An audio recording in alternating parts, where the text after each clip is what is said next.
لدنه ويبشر المؤمنين الذين يعملون الصالحات أن لهم أجرا حسنا ماكثين فيه أبدا وينذر الذين قالوا اتخذ الله ولدا ما لهم به من علم ولا لآبائهم كبرت كلمة تخرج من أفواههم إن يقولون إلا كذبا فلعلك باخع نفسك على آثارهم إن لم يؤمنوا بهذا الحديث أسفا إنا جعلنا ما على الأرض زينة لها لنبلوهم أيهم أحسن عملا وإنا لجاعلون ما عليها صعيدا جرزا أم حسبت أن أصحاب الكهف والرقيم كانوا من آياتنا عجبا إذ أوى الفتية إلى الكهف فقالوا ربنا آتنا من لدنك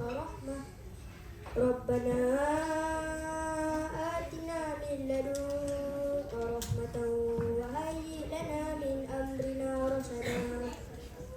Bismillahirrahmanirrahim.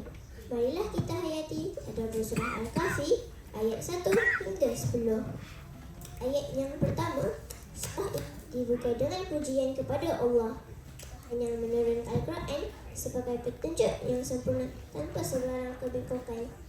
Ayat yang kedua, Al-Quran diturunkan untuk membawa berita gembira ke orang yang beriman dan memberi peringatan kepada mereka yang menolak kebenaran.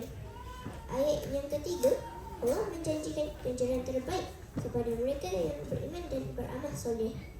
Ayat yang keempat hingga 5, dalam ayat ini Allah menolak keras segala bentuk syirik tahrib. Tiada anak, tiada sekutu, tiada sesiapa pun yang serupa dengannya. Ayat yang ke-6, Allah menenangkan Rasulullah SAW. Jangan engkau bersedih kerana mereka tidak beriman. Ayat ini mengingatkan kita bahawa hidayah itu milik Allah dan tugas manusia hanyalah menyampaikan. Ayat 7 hingga 8, Allah mengingatkan bahawa dunia ini hanyalah ujian. Segala yang indah akan musnah dan bumi ini akan digantikan dengan bumi yang lain dan kekal hanyalah amalan kita.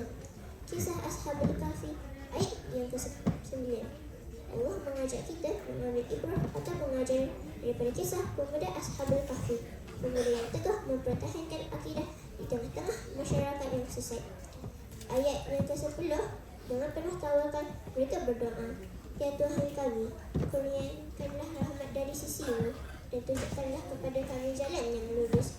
Dari mereka kita belajar bahawa keberanian sejati ialah mempertahankan iman. Sadaqallahul Azim.